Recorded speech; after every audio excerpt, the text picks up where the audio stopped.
नमस्कार, मैं हूं शुभ मिश्र और आप देख रहे हैं अपना बिहार। चलिए करते हैं बुलेटिन की शुरुआत और पहली खबर गया से, जहां एक ही परिवार के 4 लोगों की मौत हो गई है। 3 बच्चे और एक महिला की मौत की खबर है। ये बड़ी खबर आपको गया से बता रहे हैं, जहां एक ही परिवार के 4 लोगों की मौत की खबर सामने आई है। दरअसल ये सभी बंद कमरे में बोरसी के धुएं से इनका दम घुट गया।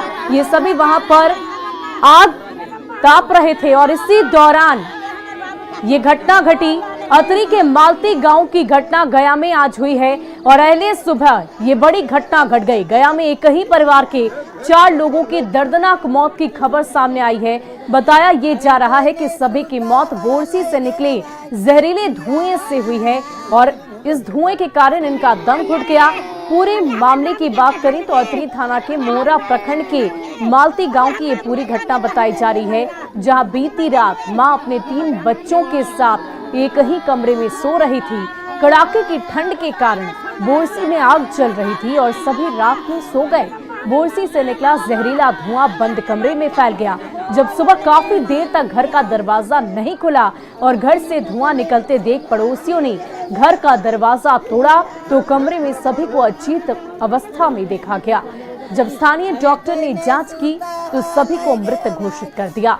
मृतकों में 35 साल की विभा देवी, 10 साल की सिमरन कुमारी, 8 साल के आर्यन कुमार और 4 साल की अंकिता कुमारी शामिल है। और इस पूरी खबर की अधिक जानकारी के लिए हमारे संवाददाता एलन लिली इस वक्त हमारे साथ फोन लाइन पर जुड़ चुके हैं। एलन, क्या कुछ जानकारी है? जिस प्रकार बड़ा ही एक दर्दनाक हादसा हुआ है, क्या अब तक प्रशासनिक कार्रवाई कुछ आगे बढ़ पाई है? क्या किसी तरह के मुआवजे की मांग परिजनों की तरफ से की जा रही है? देखिए, आपको बता दें कि यह जो घटना है काफी हृदय विदारक घटना है, जहां बीती रात जो घर में अंगीठी जलाया गया था और अंगीठी जलाने के बाद जो माँ है अपने 3 बच्चों के साथ सो गई थी और इसी दौरान जो है रात में काफी जो धुआं है वो अत्यधिक बढ़ गया था। और जब देर सुबह तक जब लोग नहीं जागे तो और घर से बाहर जब धुआं निकलने लगा तब पड़ोसियों की नजर घर से बाहर निकले धुएं पर नजर पड़ी और इसके बाद जब घर का दरवाजा तोड़ा गया तो घर में 4 जो लोग हैं वो अचेता व्यवस्था मिले। इस दौरान जो स्थानीय डॉक्टर को बुलाया गया, उस दो डॉक्टर ने सभी को मृत घोषित कर दिया गया। हालांकि अभी तक पुलिस पूरी जांच कर रही है कि ये अंगीठी से निकले धुएं से उनकी मौत हुई है या फिर बताया जा रहा है कि जो जहरीली जो कॉइल होती है वो घर में जलाई जाती है। फिलहाल जो परिजन है, उनके जो पड़ोसी है वो मृतकों के परिजनों को मुआवजा देने की बात कर रही है और शव को पोस्टमार्टम के लिए अनुग्रह नारायण मगध मेडिकल अस्पताल भेजा जा रहा है। आपको बता दें कि इनके जो पति है, मृतक के जो पति है वो दिल्ली में काम करते हैं। फिलहाल वो पहुंच रहे हैं वो। जी, बहुत बहुत शुक्रिया हमारे साथ जुड़ने के लिए एलन, तमाम जानकारी के लिए। तो ये बड़ी खबर आपको गया से बता रहे हैं, जहां पर संदिग्ध परिस्थितियों में ये मौत हो गई और मौत बोरसी के कारण हुई है।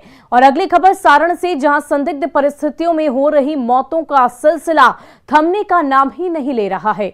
15 लोगों के संदिग्ध परिस्थितियों में मौत के बाद पुलिस भी मानने लगी है कि मौतें शराब पीने की वजह से हुई है।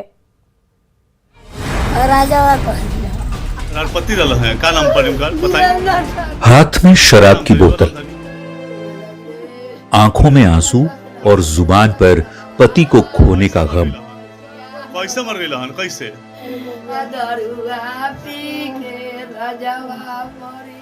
ये वो बदनसीब औरत है जिसके सुहाग को इसी शराब की बोतल ने मिटा दिया।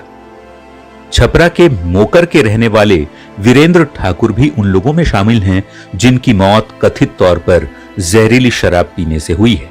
पति है, क्या नाम बताइए? रुआ नाम था बोले कैसे मर गई लहन? कैसे मर गई लहन? कैसे?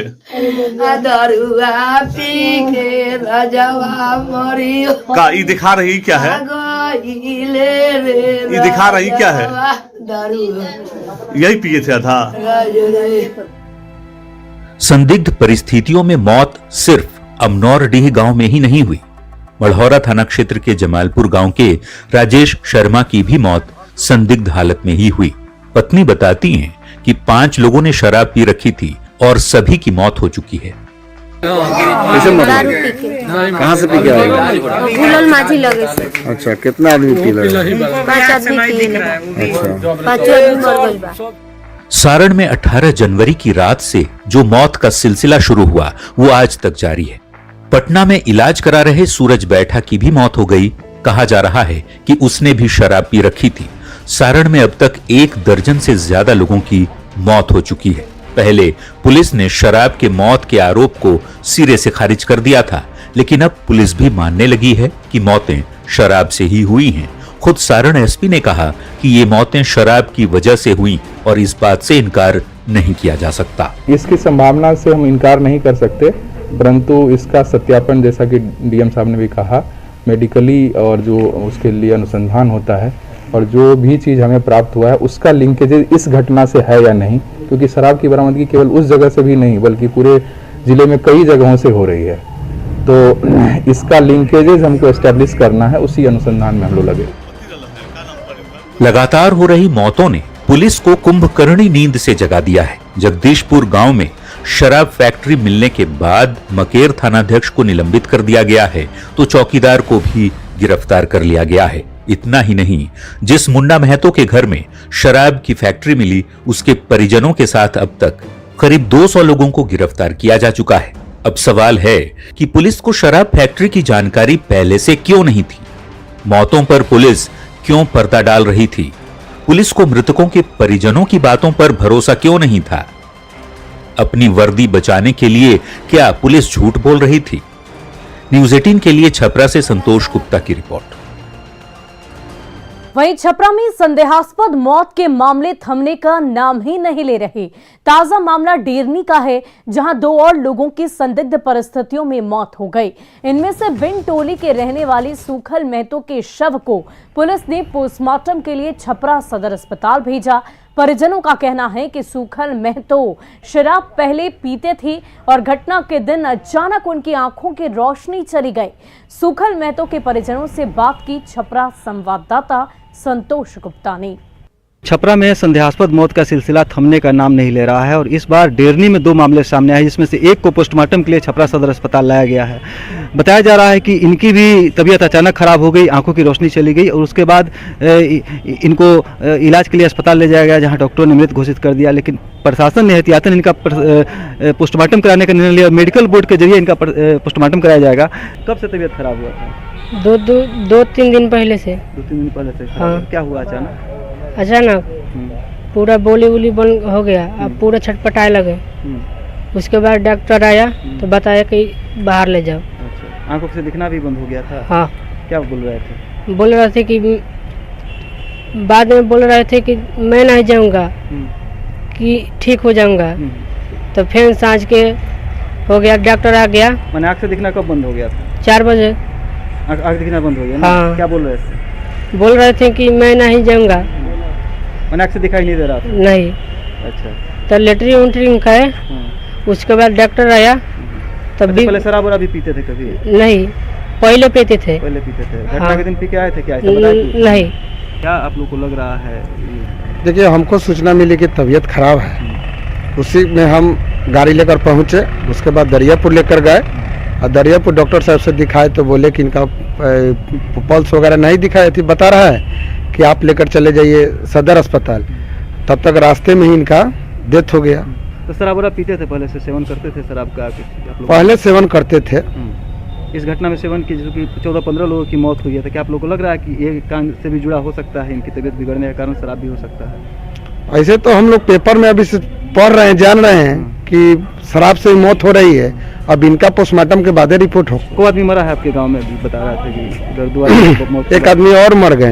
एक आदमी और मर गए। उपेंद्र जी बता रहे थे कि लगातार शराब से मौतें हो रही है और डेरनी में भी 2 मामले से प्रतिवेदित हुए हैं, जिसे प्रशासन ने गंभीरता से लिया और सदर अस्पताल ला करके पोस्टमार्टम करवा रही है। मेडिकल बोर्ड का गठन किया है ताकि मौत के कारणों का साफ साफ पता चले। लेकिन जो सिम्टम बताया जा रहे हैं, जिस तरह से आंखों की रोशनी चली गई, बेचैनी हुई, उसके बाद उनकी मौत हो गई, तो कहीं ना कहीं इस मामले में ये माना जा सकता है कि शराब से मौत भी इनकी मौत का कारण हो सकता है। संतोष गुप्ता, न्यूज़ 18, छपरा।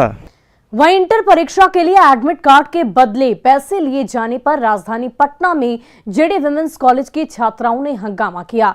छात्राओं का आरोप है कि एडमिट कार्ड के लिए सभी से 40 रुपए मांगे जा रहे हैं और पैसे नहीं देने पर एडमिट कार्ड नहीं दिया जा रहा है। वहीं कोविड का बहाना बनाकर प्रिंसिपल ने भी मिलने से इनकार कर दिया। हंगामे का जायजा लिया पटना संवाददाता रवि एस नारायण ने। देखिए, इंटर की परीक्षा शुरू होने वाली है और इसे लेकर के एडमिट कार्ड दिया जा रहा है, लेकिन यहाँ पे जो जेडी वुमेन्स कॉलेज की जो छात्राएं हैं उन्होंने बड़ा आरोप लगाया है कि यहाँ पैसे लेकर के एडमिट कार्ड दिया जा रहा है और यहाँ पे तमाम जो छात्राएं हैं यहाँ पे गेट पे विरोध अपना दर्ज करा रही हैं और इन्हें प्रवेश नहीं करने दिया जा रहा है। आखिर जानते हैं कि आखिर इतना विरोध क्यों है, आप लोग क्या विरोध है आप लोगों का? हम लोगों को एडमिट कार्ड के लिए 40 रुपीज़ लिए जा रहे हैं पर स्टूडेंट से। क्यों दें हम लोग एडमिट कार्ड? किसी कॉलेज में तो वो पैसा नहीं लिया जा रहा है। प्रिंसिपल से बात करने जाओ तो प्रिंसिपल बोलती है कोविड है, हम स्टूडेंट से नहीं मिलेंगे, जबकि उनका रिस्पॉन्सिबिलिटी है कि हमसे बात करें। लेकिन एडमिट कार्ड के लिए पैसे तो कभी नहीं लिए जाते? नहीं, कभी नहीं लिया जाता, लेकिन पता नहीं हमारे कॉलेजेस में लिया। और ये सिर्फ एडमिट कार्ड के लिए ही नहीं है, अगर एग्जाम देने आओ तो तब पैसा लगेगा, ये रजिस्ट्रेशन करवाने आओ, मतलब यहाँ पे ये क्या बोलते हैं प्रैक्टिकल जमा करो उसके लिए भी पैसा लगेगा। तो अगर इतना ही हमारे पापा या फिर मम्मी के पास इतना ही पैसा रहता तो हम प्राइवेट कॉलेज में क्यों नहीं जाते स्कूल में? हम लोग को बोला, सर बताए कि हम लोग इन्फॉर्मेशन दिए हैं ग्रुप पे, ऐसा हम लोग को कोई ग्रुप में मैसेज नहीं आया। हम लोग कॉलेज ग्रुप है, हम लोग की फ्रेंड्स ही बताई कि आज एडमिट कार्ड मिलने वाला है 11 बजे से, तो हम लोग आए हैं। और मैम से हम लोग मिलने गए, प्रिंसिपल मैम से, तो नहीं मिल रही है। और 40 रुपीज़ क्या दिक्कत हो रही है आप लोगों को पैसा? आखिर आप लोग जब कह रहे हैं कि एडमिट कार्ड का पैसा नहीं देंगे तो फिर क्या कह रहे हैं? बोल रहे हैं ना कि एडमिट कार्ड नहीं मिलेगा, 2 दिन के बाद मिलेगा, और फिर भी पैसा लेंगे हम प्रिंसिपल से पास गए इस बारे में बोले तो प्रिंसिपल मिल नहीं रहे, कहते कोरोना, हम लोग कोरोना का डर नहीं है, हम लोग भी वैक्सीन लेकर आते हैं। उनको टीचर है वो बोल रही है कि तुम लोगों को अगर एडमिट कार्ड लेना है तो लो, नहीं लेना है तो मत लो, जाओ। हम लोग का एग्जाम का क्या होगा? अगर हम लोग को एडमिट कार्ड नहीं मिलेगा हम लोग एग्जाम कैसे देंगे? मैम को समझना चाहिए। तो ये देखिए, जो लड़कियां हैं उनको जो विरोध है, आखिर कैसे फिर एग्जाम देंगे आप लोग? ये तो पता नहीं, पढ़ाई करने के लिए भी टाइम चाहिए, उसके लिए रोज रोज आओ, टाइम लगाओ, एडमिट कार्ड लो यहाँ पे, उसके लिए भी इधर जाओ उधर जाओ, और पैसा भी लिया जा रहा है बिना मतलब जाता है कि यूनिफॉर्म है। यूनिफॉर्म को क्या, पहले आप लोग ये रूल नहीं निकाले थे यूनिफॉर्म में आना, आइडेंटिटी कार्ड में देखना है, तो वो आप देखें कि हाँ इस कॉलेज की है या नहीं है, तो यूनिफॉर्म पहले देख रहे हैं, पहले तो नहीं देखे थे। देखिए, तो यहाँ विरोध इस बात का है कि जो जेडी वुमेन्स कॉलेज में छात्राएं जो यहाँ पे आई हैं उनसे पैसे लिए जा रहे हैं और सीधा आरोप जो कॉलेज प्रशासन है इस पर लगाई जा रही है कि एडमिट कार्ड देने के लिए आखिर पैसे क्यों लगाए दिए जा रहे हैं।